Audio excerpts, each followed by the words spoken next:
नाज़रीन अस्सलाम वालेकुम। सियासत टीवी के खुसूसी प्रोग्राम खबर ख्याल में आपका खैर मकदम है। मैं मोहम्मद रियाज अहमद और मेरे साथ ही नई मुजाहत। अस्सलाम वालेकुम। नाज़रीन, जहाँ तक खबरों का सवाल है, आप अच्छी तरह जानते हैं कि हम ऐसी खबरें आपके सामने पेश करते हैं जो कल के अखबार की सुर्खियाँ बनती हैं। न सिर्फ सुर्खियाँ बनती हैं बल्कि उन खबरों को इलेक्ट्रॉनिक मीडिया गैर मामूली अंदाज में नशर करता है। इसी तरह सोशल मीडिया पर ये खबरें वायरल होती हैं। बहरहाल नाज़रीन, जहाँ तक खबरों का सवाल है, आप अच्छी तरह जानते हैं कि BRS के दरस अरकान असम्बली पर यह इल्ज़ाम आयद किया गया था कि उन्होंने पार्टी से इनहराफ किया है और कांग्रेस की तायद की है। इस सिलसिले में सुप्रीम कोर्ट में भी मुकदमा ज़ेर दौरान है और आप ये भी अच्छी तरह जानते हैं कि हालिया अर्से के दौरान सुप्रीम कोर्ट ने स्पीकर से कहा था कि इस मामले को जल्द से जल्द निपटा लें। तो बहरहाल आज स्पीकर श्री जी प्रसाद यानी गडम प्रसाद का एक फ़ैसला, और मैं समझता हूँ कि इंतहाई अहम फ़ैसला मंजर आम पर आया है, जिसमें उन्होंने 5 अरकान असम्बली के बारे में कहा कि इनके ताल्लुक़ से किसी भी किस्म का सबूत नहीं है, शवायद नहीं है कि उन्होंने BRS से इनहराफ किया हो। नाकाफ़ी सबूत के बायस वो डिस्क्वालिफिकेशन की जो पिटीशन दाखिल की गई थी उसे मुस्तरद करते हैं, उसे रद्द करते हैं। तो बहरहाल उन्होंने इस 5 जो अरकान असम्बली है उनके मुस्तकबिल को भी बचा लिया है और उन पर जो इनहराफ का इल्ज़ाम आयद किया गया था उसे भी एक तरह से क्लीन शीट दे दी है। जबकि आप अंदाज़ा कर सकते हैं कि 10 अरकान असम्बली के ख़िलाफ़ इस तरह की शिकायत की गई थी, जिसमें जो आप देखेंगे कि A गांधी शामिल हैं, उसके साथ साथ G महिपाल रेड्डी के अलावा T वेंकटराव के साथ B कृष्णा मोहन रेड्डी के साथ साथ प्रकाश गौड़ भी शामिल हैं। तो ये 5 है और दूसरे कडियम श्रीहरि के साथ आप देखेंगे कि D नागेंद्र भी इसमें शामिल है। और जहाँ तक D नागेंद्र और कडियम श्रीहरि का सवाल है, उनके बारे में ये कहा जा रहा है कि उनसे स्पीकर बातचीत करेंगे और उसके बाद ही कुछ फैसला देंगे। लेकिन 5 का तो उन्होंने फैसला दे दिया है, लेकिन 3 मजीद जो अरकान असम्बली है उनके बारे में कल फैसला देंगे यानी गडम प्रसाद, ये बात उन्होंने बताई है। अब देखना ये है कि इसके क्या सियासी असरात मुरतब होते हैं और ये फैसला है वो मुनहरिफ होने के लिए अरकान की हौसला अफजाई करेगा या हौसला शिकनी करेगा, ये एक अहम सवाल है। लेकिन जहाँ तक डी नागेंद्र का सवाल है, आपने देखा कि सिकंदराबाद पार्लियामानी हल्के से उन्होंने बहैसियत कांग्रेस उम्मीदवार मुकाबला किया, तो अब इनका जो इनहराफ की बात है वो तो साबित हो जाती है। कडियम श्रीहरि का भी केस इसी तरह का है। तो बहरहाल हम चलते हैं नई मुजाहिद की तरफ और पूछते हैं कि स्पीकर का जो फैसला है डिस्क्वालिफिकेशन पिटीशन पर, उन्होंने एक तरह से मुस्तरद कर दिया है डिस्क्वालिफिकेशन पिटीशन को। तो आप क्या समझते हैं कि उसके सियासी असरात मुरतब होंगे और जो तैयार हैं BRS से के अरकान असम्बली कांग्रेस में आने के लिए, उनके लिए राह हमवार होगी? देखिए, सबसे पहली बात यह है कि इस मसले पर पूरे तेलंगाना की नज़र थी। हाँ, BRS की जानिब से साल 1.5 साल से इस मसले को बड़े पैमाने पर उठाया जा रहा है। हाई कोर्ट से रुजू हुए, सुप्रीम कोर्ट से रुजू हुए। सुप्रीम कोर्ट की हिदायत के बाद स्पीकर ने इन अरकान असम्बली के ख़िलाफ़ जो शिकायतें थी उसको सुनने का फ़ैसला किया था। 10 अरकान असम्बली को नोटिस दी गई थी, लेकिन जिसमें 8 अरकान असम्बली ने शिरकत की और अपनी जो उन्होंने कहा कि वो पार्टी में BRS पार्टी में शामिल है, उन्होंने कांग्रेस में शमूलियत अख्तियार नहीं की है। सिर्फ अपने असम्बली हलकों की तरक्की के लिए उन्होंने चीफ मिनिस्टर से मुलाकात की है। इस तरह की उन्होंने बात की है। सुप्रीम कोर्ट ने 2-3 मरतबा फटका लगाई, उसके बाद स्पीकर ने ये कार्रवाई शुरू की थी। अब ये कहा जा रहा है कि 5 अरकान असम्बली के ताल्लुक से आज स्पीकर ने अपना फैसला सुना दिया है कि उनकी जो पिटीशन थी BRS की इनहराफ से मुताल्लिक़, उसको उन्होंने मुस्तरद कर दिया और ये कहा कि इनकी कांग्रेस पार्टी में शमूलियत के कोई शवाहिद या सबूत मौजूद नहीं है। लेकिन एक बात ये देखेंगे, सवाल पैदा होता है, कडियम श्रीहरि या डी नागेंद्र, उनके बारे में कहा जा रहा है कि उनके खिलाफ तो सबूत मौजूद है। देखिए, सबसे पहली बात टेक्निकल बात क्या है रियाज साहब, जब भी असम्बली का सेशन होता है जी तमाम स्पीकर की जानिब से कितने घंटे असम्बली चलाया गया, कितने बिल्स मंजूर किए गए और कितने वक्फे सवालात पर बहस हुई, इस तरह का एक बुलेटिन जारी होता है और कौन से पार्टी के कितने अरकान असम्बली। जी, जब भी असम्बली का सेशन जारी होता है, ख़त्म होने के बाद ये सिलसिला बुलेटिन जारी करने का रहता है। अब तक स्पीकर असम्बली ने BRS ने जिन 10 अरकान असम्बली को कांग्रेस में शामिल हासिल करने का शमूलियत इख्तियार करने का इल्ज़ाम आयद किया है, उनके बारे में ये कहा है कि बुलेटिन में, सरकारी तौर पर बुलेटिन जो असम्बली की आती है उसमें ये कहा है कि ये BRS के अरकान असम्बली है। जी, शायद मैं समझता हूँ उसकी एक बुनियादी वजह भी थी। और जब मुकदमे की समाअत कर रहे थे स्पीकर, तो BRS के जो लोग अरकान असम्बली शिकायत कर रहे थे वो आए थे और उनके अलावा विकला भी को भी लेके आए थे उन्होंने। जी, दोनों के दरमियान दलाइल, जवाबी दलाइल, सवालात जवाबात का सिलसिला शुरू हुआ, जिसका जायज़ा लेने के बाद एक तकरीबन 15-20 दिन पहले स्पीकर असेंबली ने फैसले को महफूज कर दिया था। जी जी पहले स्पीकर सुप्रीम कोर्ट ने 3 महीने की मोहलत दी थी। जी जी वो 3 महीने में स्पीकर की जानिब से कार्रवाई न करने पर फटकार भी दिया था सुप्रीम कोर्ट की जानिब से, जिसके बाद आज स्पीकर ने अपना फैसला सुनाया। हो सकता है कि मज़ीद 5 अरकान असेंबली में 3 अरकान असेंबली ऐसे हैं जिन्होंने स्पीकर से रुजू होकर ये कहा है कि उन्होंने पार्टी तब्दील नहीं की है बल्कि BRS में शामिल हैं, अपने हल्के की तरक्याती कामों के लिए चीफ मिनिस्टर से मुलाकात की है। तो 2 अरकान असेंबली जिस तरह से आपने बताया कि कडियम श्रीहरि, दानम नागेंदर, वो बातचीत के लिए या फिर ये मुकदमे में उन्होंने शिरकत नहीं की, तो ऐसा लग रहा है कि कल या परसों मज़ीद 3 अरकान असेंबली के बारे में जो समाअत की गई थी स्पीकर उस पर अपना फ़ैसला सुनाएंगे। रही बात 2 और अरकान असेंबली की, उन्होंने अपने लिए कुछ मज़ीद वक्त मांगा है, वो मज़ीद वक्त के स्पीकर देते हैं या नहीं देते हैं ये तो आने वाला वक्त ही बताएगा। बिल्कुल आपने सही कहा बहरहाल नाज़रीन, आपको बता दूं कि जहाँ तक हैदराबाद फरखंद बुनियाद का सवाल है और आसिफ जाही सल्तनत का सवाल है, आप देखेंगे कि उनकी सल्तनत में हैदराबाद और अतराफ अकनाफ में फिर अजला में ऐसी तारीख़ी इमारतें तामीर की गई हैं जो आज भी फ़न तामीर का शाहकार कहलाती हैं। और वहाँ पर आपको बता दूँ कि जो सरकारी महकमेजात है, गेस्ट हाउस है, राजभवन है, यहाँ तक कि आप देखेंगे राष्ट्रपति नीलायम भी है बोलारम सिकंदराबाद में। और आपको ये बताना भी ज़रूरी है कि हमारी जो सदर जमहूरिया है द्रौपदी मुर्मू, वो हैदराबाद तशरीफ़ ला चुकी हैं और उनका इस्तकबाल भी किया गया, वालेहाना इस्तकबाल किया गया। गवर्नर भी वहाँ पर, जशीनुद्दीन वर्मा भी वहाँ पर मौजूद थे।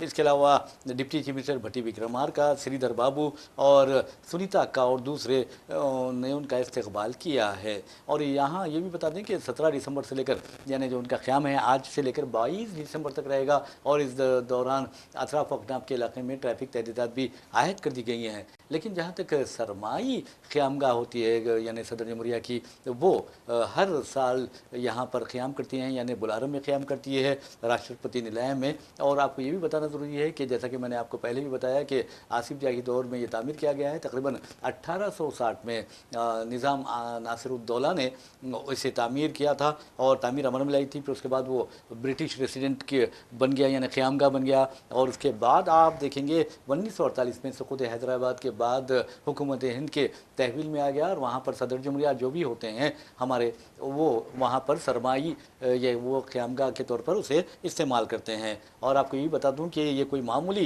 यानी रगबे पर मुश्तमिल नहीं बल्कि 90 एकड़ अराजी पर ये राष्ट्रपति निलायम यानी मुहित है और इसमें 16 कमरे हैं। और इसके अलावा एक मंजिला इमारत है ये, लेकिन अगर आप इसके विजिटर क्वार्टर्स देखें तो उसमें 150 अफराद की गुंजाइश है। इसके अलावा डाइनिंग हॉल है और दरबार हॉल है, ड्राइंग रूम है और मॉर्निंग रूम के नाम से भी एक रूम है और सिनेमा हॉल वहाँ पर है। इसके अलावा जो वहाँ पे गार्डन्स देखेंगे, एक से एक गार्डन आपको वहाँ पर नज़र आएगा। किचन और डाइनिंग हॉल एक दूसरे से मरबूत है। आप कहेंगे कि किस तरह मरबूत है, कि हालांकि बहुत दूर है किचन और डाइनिंग हॉल में जो फासला है, लेकिन उसके बावजूद भी जो सुरंग के ज़रिए या टनल के ज़रिए उसे जोड़ा गया है, ये बहुत बड़ी बात है।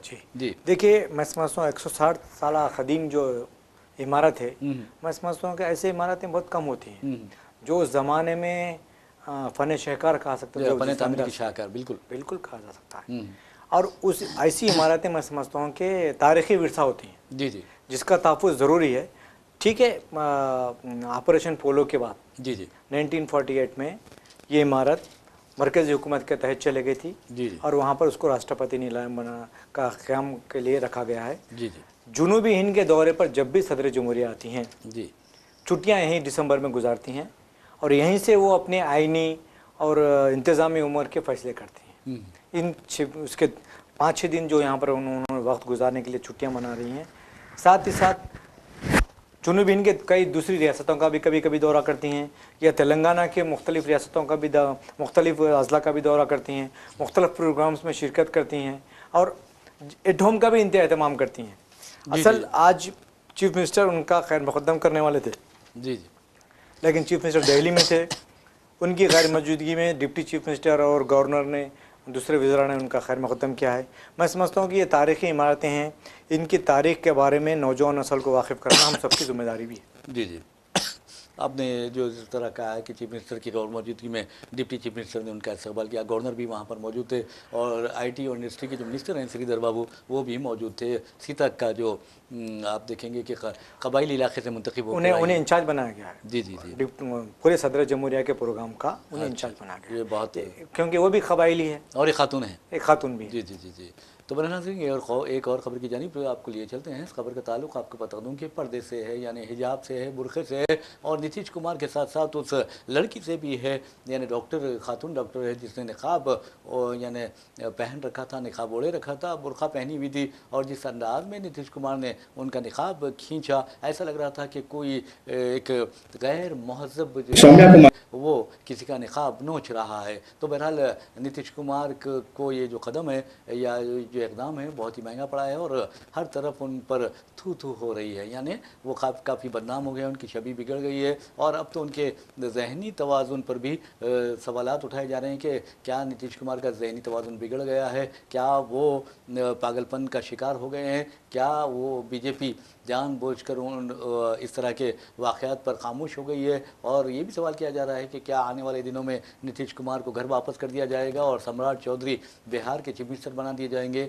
ये ऐसे सवालात हैं। तो बहरहाल हैदराबाद की एक जहदकार है खालिदा परवीन। खालिदा परवीन को आप अच्छी तरह जानते हैं कि मोहतरमा कई यानी ये मुस्लिम दुश्मन इक़दाम होते हैं या बिल्स पास किए जाते हैं या मुसलमानों पर जुल्म किया जाता है तो वो एहतजाज के लिए सड़कों पर फिर आ जाती है। तो बहरहाल खालिदा परवीन ने लंगर हाउस पुलिस स्टेशन में नीतीश कुमार के ख़िलाफ़ एक दरख्वास्त दायर की है, दरख्वास्त पेश की है, शिकायत की है। अब देखना यह है कि लंगर हाउस पुलिस क्या करती है, क्योंकि एक चीफ मिनिस्टर का मामला है और प्रोटोकॉल जो होता है और उसके कई यानी दस्तूरी मजबूरियाँ भी होती हैं। तो बहरहाल खालिदा परवीन ने तो ये काम तो कर दिया है, लेकिन आपको बता दूंगा महबूबा मुफ्ती पीडीपी की सरबराह है, उन्होंने भी नीतीश कुमार को आड़े हाथों लिया है। इसी तरह आप देखेंगे कश्मीर के कई अरकान असम्बली अरकान पार्लियामेंट ने भी इस पर तशवीश का इजहार किया है। यहाँ तक कि एमनेस्टी इंटरनेशनल इंडिया ने भी इसे एक खातून की इज्जत पर हमला करार दिया है। तो अब अंदाज़ा कीजिए कि नीतीश कुमार,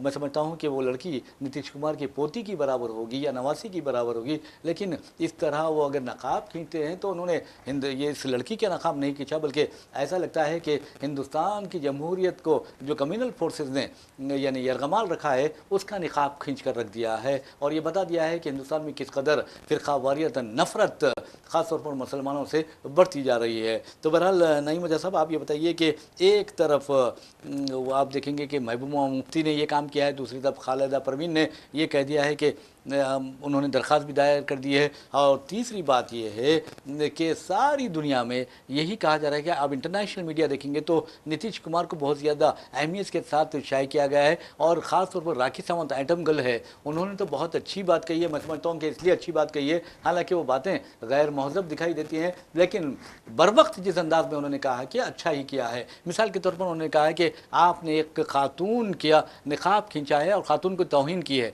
अगर कोई आपकी, उन्होंने कहा कि अगर आपकी धोती खींच दूं तो फिर आपको कैसा लगेगा। उन्होंने ये भी कहा कि अगर मैं आपके पैजामे का नाड़ा पकड़कर खींच दूं तो आपका क्या हाल होगा। राखी सावंत ने यह भी कहा कि अगर मैं आपकी चड्डी उतार दूं तो आपका क्या हाल होगा। तो ये उन्हें शर्म दिलाने के लिए ये बात कही है। हालांकि हम इन बातों को पसंद नहीं करते, फिर भी मैं समझता हूँ कि कम अज़ कम उसने अपना हक़ अदा किया एक खातून होने का। देखिए रियासत, हम बचपन से सुनते आ रहे हैं संगत जो होती है ना, हाँ, वो लोगों को बिगाड़ देती है। अच्छा, हम अक्सर हमारे बड़े लोगों को या वालिदीन को या रिश्तेदारों को ये कहते हुए सुने कि अच्छे लोगों से दोस्ती है करो जी जी, ताकि आपको अच्छे आदत व अतवार आ जाएं। हम देख रहे हैं नीतीश कुमार एक सेकुलर जहन के कायदे हम सब जानते हैं, लेकिन बीजेपी से इनका जो इत्तेहाद हुआ है, आरएसएस की गोद में वो खेल रहे हैं, इसके बाद भी इनकी सोच में तब्दीली आना अब भी महसूस हो रहा है। तो बड़े लोग जो कहते थे कि दोस्ती का असर होता है, अब वो दोस्ती का जो असर है वो नीतीश कुमार पर दिखने लगा है। आज नीतीश कुमार का आज पूरे हिंदुस्तान पूरी दुनिया में मौजू बहस बने हुए हैं, हंसी मजाक उड़ाया जा रहा है, हंसी मजाक उड़ाया जा रहा है। हाँ, ये अलग बात है कि चंद अनभगत है जो हिंदुत्व ताकतों के आलाकार है वो सताइश कर रहे हैं या फिर मुसलमानों की मुखालिफत कर रहे हैं या जो इस वाक़े की मुखालिफत कर रहे हैं उन पर वार कर रहे हैं। लेकिन मैं नहीं समझता कि हमारा जो हिंदुस्तान है जी जी, सेकुलर और जमहूरियत की बुनियादों पर बना हुआ है। बेशक। हमारी दस्तूर ने तमाम मज़हब को अपने अपने मज़हब पर अमल करने की, उस पर बरकरार रहने की पूरी पूरी इजाज़त दी है। अगर एक लड़की डॉक्टर है, बुरखे में रह के उसने डॉक्टर की तालीम हासिल की है, तालीम में उसका बुरखा कभी रुकावट नहीं बना है, जब डिग्री देने की बात आती है तो मैं समझता हूँ कि बुरखे को जिस तरह से नोच के खींचने की जो कोशिश की गई है, नीतीश कुमार के लिए मैं समझता हूँ कि सबसे आज तक की सबसे बड़ी बहुत बड़ी गलती होंगी ये, और वो नाकाबिल फरामोश गलती है। अगर ये बता दें कि नीतीश कुमार की बेटी या पोतरी या नवासी के साथ कोई ये हरकत करता तो क्या नीतीश कुमार उसको बर्दाश्त करते, या नीतीश कुमार के चाहने वाले या फिर बीजेपी के सपोर्टर्स या फिर आरएसएस के हामी इसको तायद करते? क्या इसके ऊपर बात बहस होनी चाहिए। बिल्कुल आपने कहा है। वैसे भी अब उनसे इस्तीफ़ा की मांग भी की जा रही है, मुतालबा किया जा रहा है कि नीतीश कुमार इस्तीफ़ा दे दें और अपने घर वापस हो जाएं। वैसे भी आप नाज़रीन आपको बता दूं कि 75 साल, 78 साल, 80 साल की उम्र में जो दिमागी हालत होती है वो क्या होती होगी, आप अंदाज़ा कर सकते हैं। ये हर कोई वज़ीर-ए-आज़म नरेंद्र मोदी नहीं होता कि 75 साल के हो जाएँ उसके बाद उनके लिए उसूल बदल दिए जाएँ, क़वायद में तब्दीली कर दी जाए। ये नीतीश कुमार है। नीतीश कुमार बिहार के चीफ मिनिस्टर है। उन्होंने सिर्फ उस लड़की का नकाब नहीं खींचा बल्कि अपने चेहरे पर जो पड़ा था निकाब यानी फ़िरका परस्ती का, वो भी खींचा है। उसको बेनकाब कर दिया, बेनकाब कर दिया है। बिल्कुल, ये बहुत मैं समझता हूँ कि जिस तरह वो अजीब गरीब अंदाज में हंस रहे हैं, मुस्कुरा रहे हैं, किसी का हाथ पकड़ रहे हैं, किसी के गाल को छू रहे हैं, ये अजीब गरीब आदमी। इससे पहले भी उन्हें भी और एक भी कंट्रोवर्शियल बात की थी, याद होगा आपको। मैं इस पर डिबेट में जाना नहीं चाह रहा हूँ, लेकिन वो तभी भी उन्होंने इस तरह की हरकत की थी। जी जी। लेकिन ताज्जुब है, बिहार के लोग उनको पसंद कर रहे हैं। या फिर मिली भगत जो है बीजेपी आरएसएस की और नीतीश कुमार की, इसकी वजह से वो कामयाब होते आ रहे हैं। या फिर मशीनों का कमाल है कि वो जीतते आ रहे हैं। अब देखो एक मैं आपको बता रहा हूँ, अब मेरे को मालूम है आप वो मौजू पे आएंगे कैसा भी। तेलंगाना में ग्राम पंचायत के इंतखाब, 12,000 से ज़्यादा ग्राम पंचायत के सरपंचों के इंतखाब के इलेक्शंस हो रहे हैं और हज़ारों लाखों वार्ड मेंबर्स के इंतखाबात हो रहे हैं। आपने देखा कि ये इलेक्ट्रॉनिक वोटिंग मशीन से नहीं हो रहे हैं, बैलेट पेपर से हो रहे हैं। अभी तक मैं देखते आ रहा हूँ 3 मरहलों में बीजेपी बड़ी मुश्किल से 500 का आंकड़ा पार कर पाई। 12,000 में अगर मैं अभी काउंटिंग जारी है, शायद बढ़ भी सकते होंगे। बीजेपी सिर्फ 500 से तक सरपंच के इंतखाबात जीत सकती है। तो आप बताइए कि 8 अरकान पार्लियामेंट कैसा जीत गए, 8 अरकान असम्बली कैसा जीत गए, और फिर ग्रेजुएट कोटे से 2 और टीचर कोटे से 1 MLC कैसा जीत गए। ये तो सब फिर इससे साफ हो गया कि ये वोटिंग मशीन का कमाल है। अगर वोटिंग मशीन का कमाल नहीं होता तो आप जब 1 साल पहले या 2 साल पहले अगर बीजेपी 8 अरकान पार्लियामेंट तेलंगाना से मुंतखब होते हैं बीजेपी के, तो ग्राम पंचायत में तो छोटे छोटे ग्राम पंचायत होते हैं, 1000 वोट, 2000 वोट, ज़्यादा 3-4,000, 5,000 वोट के। वहाँ तो ज़्यादा कमाई भी हासिल होनी चाहिए थी बीजेपी को, लेकिन देख रहे हैं कि बैलेट में बीजेपी उलट गई है। जी हाँ, बैलेट में उलट गई है। वैसे भी नाज़रीन आपको बता दूं कि जमहूरियत में बैलेट की बहुत ज़्यादा अहमियत होती है, ब्लड की नहीं। और एक अहम बात आपको ये बता दें कि जहाँ तक नईम मुजाहिद ने जिक्र किया है पंचायत इंतखाबात का, तो आपको बता दूं कि पंचायत इंतखाबात के 3रे मरहले का भी इनेकाद अमल में आ चुका है और नताइज भी जारी किए जा रहे हैं। और ऐसे में ख़ास तौर पर आप देखेंगे कि आज जो रायदही हुई और उस रायदही के दौरान विकाराबाद ज़िला है या वरंगल है या महबूबाबाद ज़िला, वहाँ पर कुछ गड़बड़ के वाक़यात की इतलात भी हैं। और ये भी कहा जा रहा है कि विकाराबाद ज़िले में रामलू नामी एक बीआरएस जो सरपंच के लिए उम्मीदवार थे, उन पर हमला किया गया जिसमें वो शदीद ज़ख्मी हो गए। जवाब में फिर एक साई नामी कांग्रेस के लीडर को पर हमला किया गया, उसे भी अस्पताल में शरीक कर दिया गया। तो आप क्या समझते हैं कि ये जो बीआरएस की और कांग्रेस कारकुनों में जो झड़पें हुई हैं वो इस बात का पता दे रही है कि बीआरएस अब पूरी क़ुव्वत के साथ कांग्रेस का मुकाबला कर रही है? देखिए, मैं अभी तक जो भी नताइज देखते आ रहा हूँ, पहले मरहले में, दूसरे मरहले के इंतखाब भी हो गए, तीसरे मरहले के इंतखाब भी आज मुकम्मल हो गए और वोटों की गिनती जारी है। टोटल 12,000 से ज़्यादा सरपंचों के इंतखाबात हुए हैं। मुझे लगता है कांग्रेस तकरीबन 7,000 या 7,000 से ज़्यादा सरपंचों पे कांग्रेस जीतेगी। माँ बाकी 4,000 तक तो बीआरएस जाएगी, 4,000 से ज़्यादा जा सकती है सरपंचों पे। ये भी बीजेपी बीआरएस के लिए बड़ी बात है।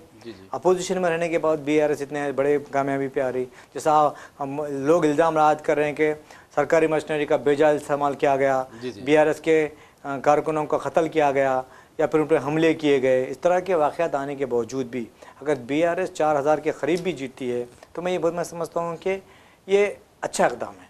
जिस तरह से आपने देखा कि केरला में वो बीजेपी त्रिशूर में, तिरुवनंतपुरम में अगर बीजेपी जीत गई तो उन्होंने क्या कहा है, जी जी तिरुवनंतपुरम के एमपी कांग्रेस के यशस्वी थरूर, शिक्षित रहे, जी। इन्होंने एक अच्छा रिमार्क किया है, ये कहा है कि ये दस्तूर की रूह है, खूबसूरत नताइज है। पार्टी की शिकस्त को पर बात करने के बजाय उन्होंने बीजेपी की शिकस्त पर इस तरह के रिमार्क किया। जी हाँ, तो आप तेलंगाना में भी बीआरएस को 4000 से ज़्यादा, तकरीबन 3-4 हज़ार तक तो मैं समझता हूँ सरपंचों पर बीआरएस जीत रही है। नहीं लेकिन देखिए जो अपोजिशन होती है उसे स्ट्रांग रहना चाहिए। जी, जी, तो जी। मुझे ऐसा लग रहा है कि बीआरएस देही इलाकों में अपने पैर फिर से मजबूत कर रही है। हाँ, रही बात, मैंने फिर कहा है कि जी, जी। बीजेपी मरकज़ की हुकूमत है, तेलंगाना में 8 अरकान पार्लियामेंट है बीजेपी के, 8 अरकान असम्बली है। एक बात अलग है कि ने इस्तीफा दे दिया है, लेकिन अभी भी वो मोदी को और अमित शाह को चाहने वाला है, बीजेपी को चाहने वाला है। अभी बार बार यही कहता है कि दावे कर रहा है। बीजेपी उसको खरीब नहीं आने दे रही, वो अलग बात है। लेकिन एक बात ज़रूर है, देखिए जब तक अपोजिशन मजबूत नहीं होगी तो हुकूमत क्या करेगी और मनमानी करते रहेगी। मिसाल के तौर पर आप देखेंगे कि हालिया अरसे के दौरान व्लादिमीर पुतिन जो रूस के सदर हैं वो हिंदुस्तान का दौरा करते हैं और जो भी उसूल क़वायद हैं, चाहे यूपीए के दौर में हो या कांग्रेस के खुद जब इक़्तिदार था, खुद उसका अपने बलबूते पर जब इक़्तिदार था, तब भी ये कहा जाता है कि जो अपोजिशन लीडर होता था वो जो बैरूनी मेहमान आते ज़रूर अपोजिशन लीडर से मुलाकात करता। लेकिन आपने देखा कि मोदी हुकूमत में ये उसूल ख़त्म कर दिया गया है और आप अंदाज़ा कर सकते हैं कि ये डर खौफ क्यों है आखिर। देखिए, एक बात तो ये है कि वाजपेयी तक ये रिवायत बरकरार रही थी। जी, बीजेपी आखिरी प्राइम मिनिस्टर थे वाजपेयी, उन तक ये रिवायत कायम थी। कांग्रेस की हुकूमत जब आई थी उन्होंने भी इसको रिवायत को बरकरार रखा था, लेकिन जब से मोदी वज़ीर आज़म बने हैं वो इसने इस रिवायत को तोड़ दिया है। उन्हें शायद डर होगा कि अपोजिशन क़ायद से अगर कोई बैरूनी ममालिक के सरबरा या कोई वज़ीर आज़म या कोई और नुमाइंदा मुलाकात करता है, जब बातचीत होती है, ताज़ा हालात, सियासी हालात हो या कुछ और मसले पे बातचीत होती है, तो अपोजिशन जो है अपना मौक़िफ़ रखेगी और हुकूमत की नाकामियों को पेश करेगी कि वो नहीं चाहते कि कोई हुकूमत की नाकामियाँ दूसरे ममालिक तक पहुँचें या उनके सरबराहों तक पहुँचें। शायद उन्हें रोकने की कोशिश की जा रही है। जी जी, ये भी हो सकता है और वैसे भी ये हो सकता है कि ये भी सोच रही होंगी कि जिस तरह नीतीश कुमार ने एक मुस्लिम डॉक्टर का निकाब खींच लिया, उसी तरह ये जो अपोजिशन कायदीन है वो मोदी हुकूमत का निकाब खींच उतारेंगे। बिल्कुल हो सकता था, वो इसीलिए डर की वजह से तो उन्होंने ये काम किया। जी जी जी जी। बहरहाल नाज़रीन, अगर इंटरनेशनल लेवल की बात करते हैं तो इंटरनेशनल लेवल पर एक खबर बहुत ज़्यादा गर्दिश कर रही है और हमने आपको कल भी बताया था कि किस तरह ऑस्ट्रेलिया के जो एक साहिल पर यहूदी त्यौहार के मौके पर फायरिंग हुई और उस फायरिंग में 16 अफराद अपनी ज़िंदगी से महरूम हो गए, 40 ज़ख्मी हुए हैं। इस सिलसिले में अहमद अल अहमद की हमने बात की थी और ऑस्ट्रेलियाई जो वज़ीर आज़म है अल्बानीज़, मिस्टर एंथोनी अल्बानीज़, उन्होंने खुद अस्पताल पहुँच कर अहमद अल अहमद की आयादत भी की, उनकी सताइश की, उनसे बातचीत भी की और उन्हें एक बहादुर इंसान करार दिया। लेकिन उस वाक़े को लेकर बाज़ जगह बहुत ज़्यादा यानी गलत बयानी से भी काम लिया गया है। लेकिन हम बात करते हैं ट्रंप की। ट्रंप ने भी अहमद अल अहमद की सताइश की और अमेरिका के एक यहूदी अरबपति ने $1 लाख का इनाम भी अहमद अल अहमद के लिए जमा करवाया है। लेकिन जहाँ तक ट्रंप का सवाल है तो आपको बता दूं कि ट्रंप ने पहले ही 12 मुल्कों पर सफरी पाबंदी आयद कर रखी है, जिसमें आप देखेंगे कि करीब ममालिक हैं, अफ़गानिस्तान भी उसमें शामिल है और अब उसमें तोसी करते हुए मज़ीद 20 ममालिक को इन तहदीदात में शामिल किया है। तो अब अंदाज़ा कीजिए कि अमेरिका खुद को जमहूरियत की माँ कहता है, सबसे बड़ी जमहूरियत कहता है, तो ऐसी चीज़ें बहुत ज़्यादा आलमी सतह पर बेचैनी का बायस बनती है। और नहीं वजह साहब, आपको ये जानकर हैरत होगी कि अमेरिकी सदर ने जिन मज़ीद 20 ममालिक को तहदीदात में शामिल कर रखा है, सफरी तहदीदात में, उसमें फ़लस्तीनियन अथॉरिटी जो है वो भी उस फहरिस्त में शामिल है। तो शर्म की बात है, फ़लस्तीनियन अथॉरिटी को आप उस फहरिस्त में शामिल करते हैं सफरी तहदीदात की, जबकि 70,000 से ज़ायद यानी 1 लाख के करीब फ़लस्तीनियों के कत्ल करने वाले और कत्ल में मुलविस नेतन्याहू या इसराइली हुकूमत के ख़िलाफ़ किसी भी तरह इस तरह की इक़दाम नहीं किए जाते, ना ही उन्हें फिर इसमें शामिल किया जाता है। ये खुला तासुब है, खुली जानिबदारी है और मैं समझता हूँ कि नस्ली इम्तियाज़ है ये। देखिए, सबसे पहले हमने पहले भी ऑस्ट्रेलिया के वाक़े की मज़म्मत की थी, अब भी कर रहे हैं, अपने मौक़िफ़ पे बरक़रार। जी हाँ। रही बात कि अमेरिका के जो सफरी तहदीदात है उसमें मज़ीद 20 ममालिक का इजाफ़ा कर दिया गया है, तो मैं ये कहना चाहता हूँ कि अमेरिका इस तरह के फ़ैसले करते हुए अपनी माशियत को ख़ुद नुकसान पहुँचा रहा है। देखिए, किसी भी मुल्क का जो तरक्की और का जो इन्हिसार होता है वहाँ के जो लोग वहाँ पर आके काम कर, आप बताइए कि अगर अमेरिका में इतने ज़हीन लोग हैं तो फिर हिंदुस्तान के इंजीनियर्स की क्या ज़रूरत है वहाँ पर, हैदराबाद के इंजीनियर्स की क्या ज़रूरत है जी वहाँ जी पर। नासा से लेके हर शोबे में देखिए, जाके देख लीजिए, हिंदुस्तानियों का वहाँ पर बोलबाला है। और वहाँ के यूनिवर्सिटीज़ में कौन पढ़ रहे हैं? क्या अमेरिकन पढ़ रहे हैं वहाँ पर? जी जी अमेरिका को जो आमदनी हो रही है वो बैरून ममालिक के बच्चे जाके पढ़ रहे हैं। हिंदुस्तान के बच्चे की तादाद ज़्यादा है वहाँ पर, उससे उनकी आमदनी हो रही। वो हिंदुस्तान को या फिर दूसरे ममालिक को वो कुछ सहारा नहीं दे रहे हैं, बल्कि उनके लिए दूसरे ममालिक सहारा बन रहे हैं, अपना टैलेंट भेज रहे हैं वहाँ पर। वहाँ भेज रहे हैं बराबर अपन। जी जी मैं समझता हूँ कि जो वहाँ के जो अमेरिकी जो सदर है वो हमेशा इस मुतनाज़ा फैसला करने के मामले में सबसे आगे रहे हैं। जी जी जी जी वैसे मैं नाज़रीन आपको बता दूं कि थैंक्स गिविंग वीकेंड जो था उस मौके पर एक अफगान शहरी ने वाइट हाउस के करीब 2 अमेरिकी नेशनल गार्ड्स को फायरिंग करके ज़ख्मी कर दिया था, शदीद ज़ख्मी कर दिया था। तो बहरहाल उसके बाद ट्रंप ने ये इकदाम किया है। और अहम बात ये है कि जून में भी ट्रंप ने 12 मुल्कों पर सफरी तहदीदात आयद की थी, जिसमें अफगानिस्तान सर फहरिस्त था। इसी तरह अगर म्यांमार, चाड है, म्यांमार है, जमहूरिया कांगो है, एरिटेरिया है, हेती है, Iran, Libya, Somalia, Sudan, Yemen जैसे मुल्कों पर उन्होंने सफरी पाबंदियाँ आयद की थी और कहा था कि इन ममालिक के जो शहरी हैं उन्हें अमेरिका में आमद की इजाज़त नहीं दी जाएगी। जी नहीं, देखिए एक बात तो वो भी थी कि हमारे वज़ीर आज़म को भी एक बार रोक दिया गया था, पाबंदी आयद कर दी गई। जी हाँ, गुजरात फसादात के नतीजे में। बाद में वो अलग बात है कि उनके लिए रास्ते खोल दिए गए हैं, अब दोस्त बन गए हैं, फ्रेंड बन गए हैं, इंतखाबी मुहिम में वो हिस्सा ले रहे हैं, वो यहाँ पर आके मोदी की तारीफ़ कर रहे हैं। जी जी ये अलग बात है।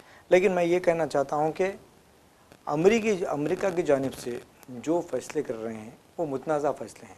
वहाँ की पार्लियामेंट भी इसको कबूल नहीं कर रही है, वहाँ की जो लोग भी इसको मानने से इनकार कर रहे हैं, अदालतें भी कबूल नहीं कर रही हैं।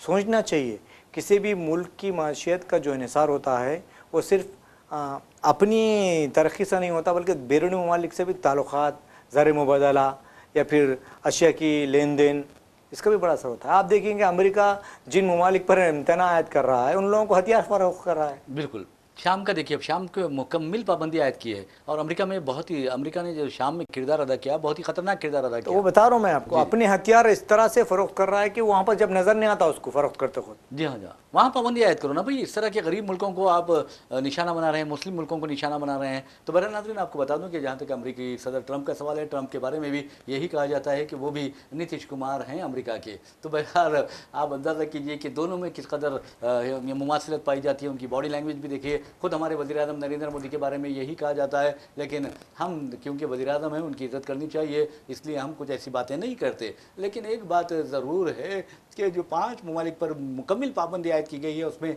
सीरिया भी शामिल है, जहाँ पर अमेरिका ने इंतहाई मानदाना किरदार अदा किया था, नेगेटिव अमेरिका का रोल रहा था। और इसके अलावा फासो जो मुल्क है उस पर भी मुकम्मल पाबंदी आयद की गई, सफरी तहदीदात आयद की गई हैं। माली है, नाइजीरिया है और साउथ सूडान है। और आप अंदाज़ा कीजिए सूडान और साउथ सूडान में जिस अंदाज में अमेरिका ने और जो मगरबी ताकतों ने मुदाखलत की है एक मुस्लिम मुल्क को जो कई कुदरती वसाइल से मालामाल था, हालांकि अगर वहाँ कुदरती वसाइल की निकासी अमल में लाई जाती है, उसकी यानी कानकनी की जाती है, वहाँ जो मादनियात पाए जाते हैं और जहाँ तेल पाया जाता है, तो सूडान दुनिया के अमीर तरीन ममालिक में से एक मुल्क होगा। लेकिन उसे भी मज़हब की बुनियाद पर तकसीम कर दिया गया है।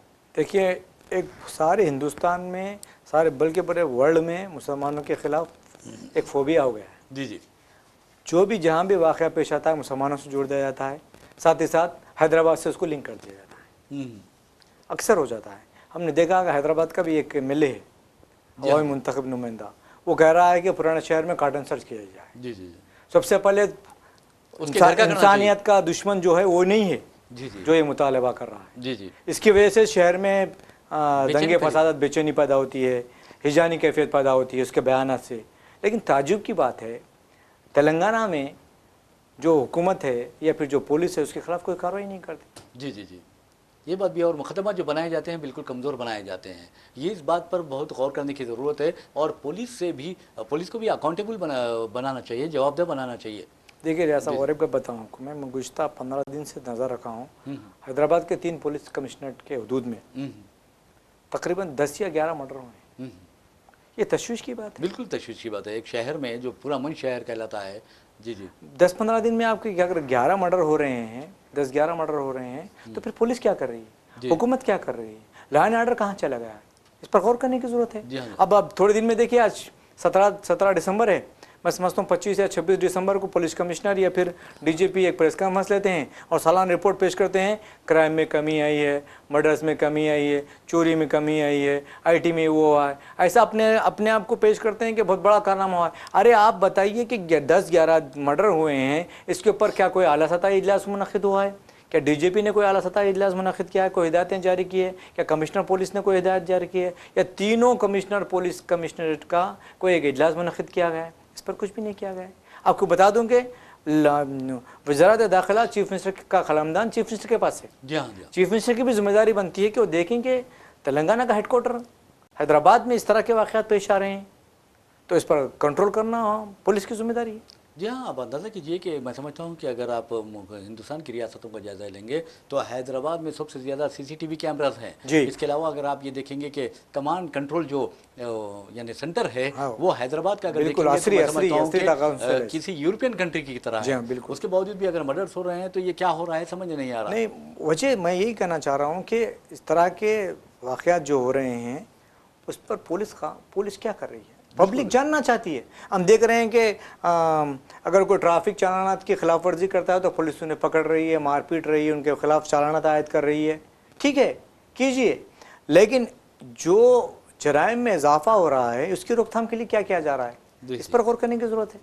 बरहान नाज़रीन, एक और ख़बर की जानिब हम चलते हैं। उस खबर का ताल्लुक़ आपको बता दें कि तालीम से है। Telangana board of intermediate education ने वाज़ेह तौर पर कहा है कि मार्च में जो एग्ज़ाम्स होने वाले थे इंटरमीडिएट के, उसमें कुछ तब्दीली की गई है और ख़ास तौर पर जो शेड्यूल है उस पर नज़रसानी की गई है। और ये नज़रसानी सिर्फ इंटरमीडिएट सेकेंड ईयर के बारे में या उसके शेड्यूल के पर की गई है। और मैं समझता हूँ कि चूँकि सियासत टीवी हो या सियासत अखबार हो, बच्चों की तालीम पर बहुत ज़्यादा तवज्जो देता है और उन्हें तालीम से मुताल्लिक़ खबरों से वाकिफ़ भी करवाता रहता है। तो बहरहाल मार्च में ये इम्तिहानात होने वाले थे, यानी इंटरमीडिएट सेकेंड ईयर का 3 मार्च को इम्तिहान होने वाला था, लेकिन उसे होली के पेश नज़र 4 मार्च को कर दिया गया है। और इस सिलसिले में नहीं मौजूद आप अच्छी तफसीलात पेश कर सकते हैं और आपने खबर भी पेश की है।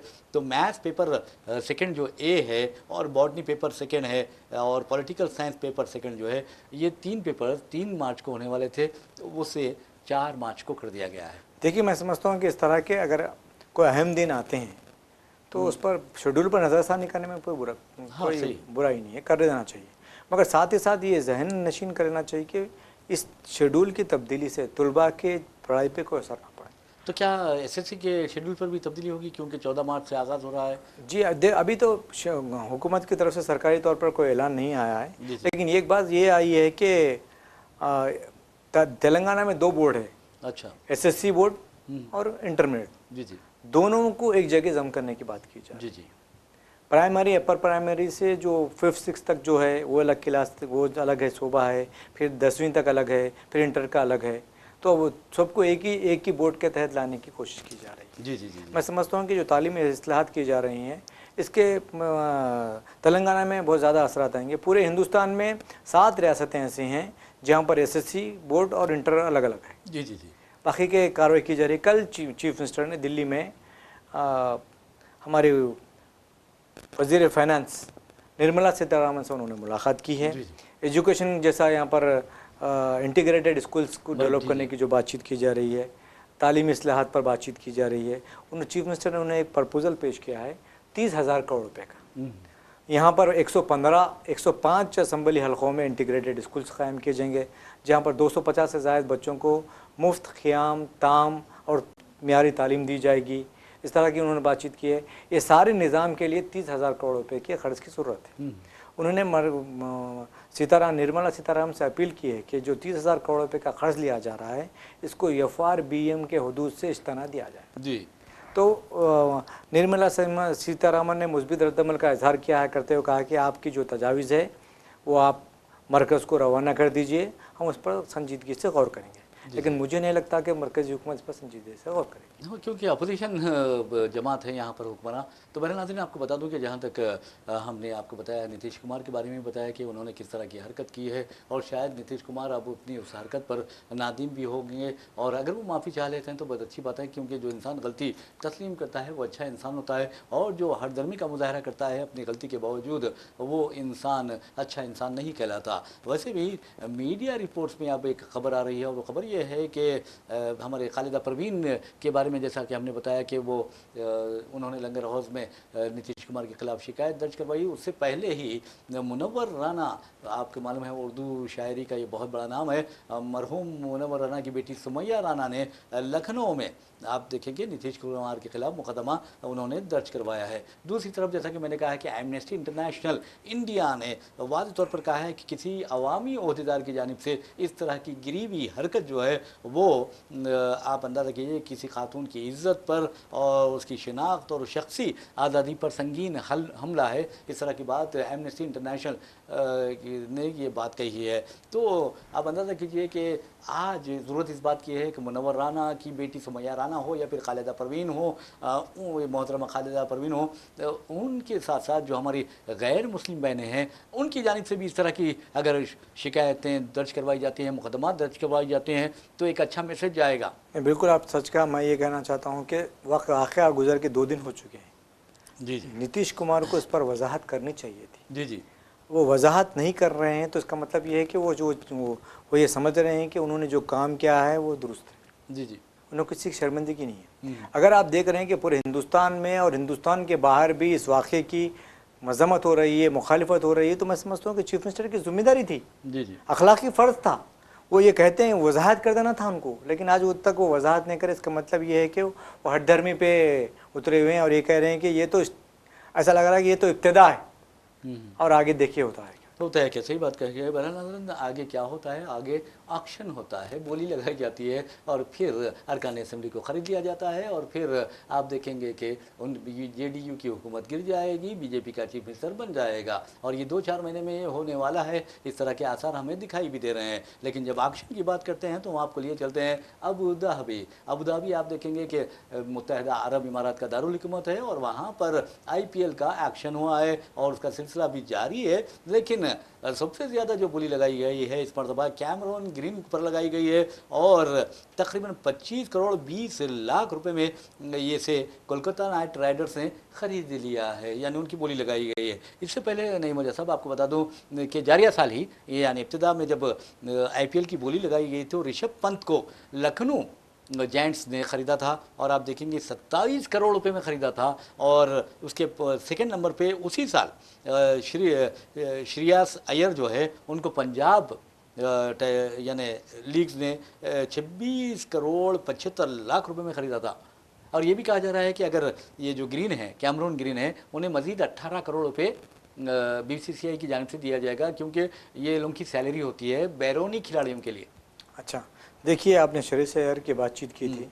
श्रेयस अय्यर ने KKR को चैंपियन बनाया था IPL का। जी जी, कोलकाता नाइट राइडर्स। फिर उसके बाद उन्होंने ताजुब है कि ऐसे कैप्टन को छोड़ दिया जिसने टीम को चैंपियन बनाया। तो जब उन्हें रिलीज़ कर दिया गया तो क्या नाम है फिल्म हीरोइन है वो, अच्छा, पंजाब की, जी, पंजाब उसकी, पंजाब राइडर का, पंजाब टाइगर्स उसकी, उन्हें श्रेयस अय्यर की खिदमत से इस्तीफा किया। श्रेयस अय्यर ने वहाँ पर भी ज़बरदस्त मुजाहरा किया, फाइनल में पहुँच गई थी टीम, ये अलग बात है, हार गई। जी जी, लेकिन उनकी जो कीमत थी वो उसकी उन्होंने बराबर अपनी जो हिस्सेदारी है वो अदा की है। रही बात आपकी कि आपने और एक हमारे विकेट कीपर का नाम लिया है जिसको कौन खरीदा उत्तर प्रदेश से। अच्छा, आप प्रशांत वीर की बात कर रहे हैं? नहीं, जी जी, वो तो ऑलराउंडर है। नहीं, लास्ट ईयर की बात बता रहा हूँ आपको। अच्छा, 28 लाख करोड़ की, कार्तिक शर्मा है वो। नहीं, 28 करोड़ में किसको खरीदा गया था? 28 करोड़ में तकरीबन 27 करोड़ में खरीदा गया था ऋषभ पंत को।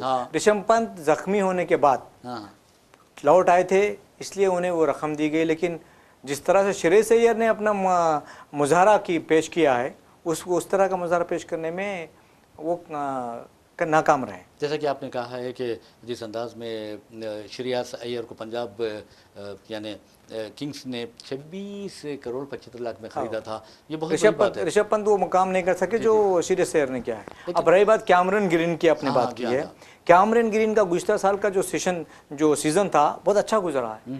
वो ओपनर भी है और अच्छा मुजाहरा भी किया है। मैं समझता हूँ कि उस मुजाहरे की बुनियाद पर उन्हें बोली लगाई गई और वो वहाँ तक पहुँचे हैं। लेकिन एक बात देखेंगे कि मथीशा पतिराना जो है श्रीलंका के फास्ट बॉलर है, उनको भी एक अच्छे कीमत देकर कलकत्ता नाइट राइडर्स ने 18 करोड़ में खरीदा है, तो ये बहुत बड़ी बात है। देखिए इस मरतबा कलकत्ता नाइट राइडर्स ने कई अहम खिलाड़ियों को छोड़ दिया है, रिलीज कर दिया है, तो वहाँ पर उनकी भरपाई करना ज़रूरी था, तो इसलिए उन्होंने वो दाव खेला जी जी और उन्हें हासिल किया। जी जी जी। और हो सकता है कि आप देखेंगे कि एक और ऑलराउंडर है, 20 साल ऑलराउंडर हैं और उत्तर प्रदेश से उनका ताल्लुक़ है, प्रशांत वीर। आप अंदाज़ा कीजिए कि प्रशांत वीर को और कार्तिक शर्मा को, जिनकी उम्र 19 साल है, दोनों को 14 करोड़ 20 लाख रुपए में खरीदा। ये अनकैप खिलाड़ियाँ हैं, ये इनका कभी हिंदुस्तानी टीम में शमूलियत नहीं हुई थी, इसके बावजूद भी जिस तरह से इनकी बोली लगाई गई है उससे अंदाज़ा होता है कि उनके खेल का मुजाहरा क्या है। लेकिन एक नुमाया अगर आप देखेंगे कि खरीदी जो है वो है जम्मू कश्मीर से ताल्लुक़ रखने वाले आकिब नबी का जो बोली लगाई गई है। पहले तो आप देखेंगे कि बहुत कम कीमत, बेस जो वैल्यू थी उनकी बहुत कम थी, 8 करोड़ 4 लाख में खरीदा गया। ताजुब की बात है, मैं समझता हूँ कि कीमत जो थी 30 लाख थी कि शायद कुछ बेस 30 लाख था। 30 लाख से आज वो 14 तकरीबन 8 करोड़ तक गए 8 करोड़। लेकिन अफसोस इस बात का है कि सरफराज की, जी हाँ बिल्कुल आपने सही कहा है। आपने देखा कि पहले उन्हें टेस्ट का खिलाड़ी कहते थे, फिर उसके बाद उन्हें वनडे का खिलाड़ी कहते थे, इतना अब उन्होंने अपने आप को इस तरह से, अब मुश्ताक अली ट्रॉफी जो चल रही है 25 बाल में 27 बाल में उन्होंने 50 रन मुकम्मल कर लिए, इतना तेज़ी से मारने के बावजूद इन्हें कोई नहीं खरीदा गया। लास्ट में CSK जी हाँ चेन्नई की टीम है, उन्हें 75 लाख रुपए के प्राइस में खरीदा जी हाँ। और एक उनके भाई है, जी जी नाम याद नहीं आ रहा मुझे, उनके भाई जिसको पंजाब की टीम ने लिया, गुज़िश्ता साल लिया था। जी जी। लेकिन उन्होंने के बारे में कहा जाता है कि बहुत ही गैर मामूली का परफॉर्मेंस रहा है। जब भी ये यहाँ पर जो भी इलाकाई मैचेस होते हैं उनमें दोनों भाइयों का ज़बरदस्त मुजाहरा होता है। आपको याद होगा सरफराज को बिठाया गया था उनके वजन की वजह से, फिर बाद में उन्होंने बहुत मेहनत की और अपना वजन बताया जाता है कि 18 किलो उन्होंने वजन कम किया है। लेकिन देखिए अक्सर गंभीर के ताल्लुक से ये शिकायत आ रही है कि गंभीर हिंदुस्तान की टीम को तबाह कर रहे हैं। बिल्कुल जो कोच है, चीफ कोच जो है, उन्होंने हिंदुस्तान की टीम को इस तरह मुख्तलिफ क्रिकेटर्स की जानिब से उन पर इल्ज़ाम आता है, दबाव डाला जा रहा है कि रोहित शर्मा और विराट कोहली को भी रिटायरमेंट अपनी मर्जी से कर रहे हैं वो। देखिए आप दोनों ने हालिया में उससे मुकाबला किया था अपने साउथ अफ्रीका की टीम से, जिस तरह से 303 रन तीन मैचेस में हमारे विराट कोहली ने 303 रन मारे हैं। आप बताइए कि उन्हें रिटायरमेंट लेना चाहिए? नहीं। उसी तरह 2 हाफ सेंचुरियां मारी हैं रोहित शर्मा ने। लेकिन वार्निंग दे दी गई है रोहित शर्मा को, क्यों दी गई है, क्यों किस लिए दी गई है? मैं यही कहना चाह रहा हूँ। अब आप सरफराज को अच्छा खेल खेलने के बावजूद उन पर यह इल्ज़ाम है कि उन्होंने जो ड्रेसिंग रूम की बातचीत है उसको लीक किया है, इसलिए उन्हें टीम से दूर कर दिया गया। अब अंदाज़ा कीजिए कि देखिए जहाँ पर तासुब की बात होती है, जानिबदारी की बात होती है, तो यकीन मानिए खेल जो भी हो, चाहे फुटबॉल हो, क्रिकेट हो, हॉकी हो, कबड्डी हो, तमाम के तमाम तबाह व बर्बाद हो जाते हैं। और आप अंदाज़ा कीजिए कि आज हिंदुस्तान जो वर्ल्ड चैम्पियन हुआ करता था हॉकी का, आज कहाँ है। इसके अलावा आप देखेंगे तासुब की अगर बात करते हैं तो फुटबॉल की अगर बात करते हैं तो हमारे जो हिंदुस्तान था वो क्वालिफाई हुआ करता था, यहाँ तक कि एक क्वार्टर फाइनल में भी पहुँचा था ओलंपिक्स के। और आज क्या हाल है, क्योंकि उस वक्त 8 खिलाड़ी मुसलमान हुआ करते थे और हैदराबाद से उनका ताल्लुक हुआ करता था। लेकिन आपने देखा कि जब तासुब और जानिबदारी बढ़ती गई तो फिर टीम क्या फुटबॉल भी तबाह व बर्बाद होते रह गया। देखिए आज मिसाल है आपकी मोहम्मद सिराज, जी हाँ, इतना अच्छा परफॉर्मेंस करने के बावजूद ऑस्ट्रेलिया की जो साउथ अफ्रीका की टीम यहाँ पर आई है उन्हें एक भी मैच में नहीं खिलाया। गौतम गंभीर को जिम्मेदार करार दिया जा रहा है उसके लिए भी। अच्छा, मोहम्मद शमी मैं समझता हूँ कि हिंदुस्तान के सबसे फास्ट बॉलर है जिन्होंने अपनी बॉलिंग से कई मैचेस हिंदुस्तान को जिताए। बिल्कुल उनको नज़रअंदाज कर दिया गया है। तो मैं समझता हूँ कि जिस तरह से आपने तासुब की बात की है, इस तरह का रवैया गंभीर मैं समझता हूँ कि हिंदुस्तानी जो टीम है उसके लिए नुकसानदायक। ये मसला बहुत गंभीर है और इसी मसले के साथ हम अपना प्रोग्राम खबर ख्याल इख्तिताम को पहुँचाते हैं। अपने मेज़बान मोहम्मद रियाज अहमद और मेरे साथी नईम मुजाहिद को इजाज़त दीजिए। इंशाल्लाह फिर मुलाकात होगी, फिर बात होगी। तब तक के लिए अल्लाह हाफ़िज़। अल्लाह हाफ़िज़।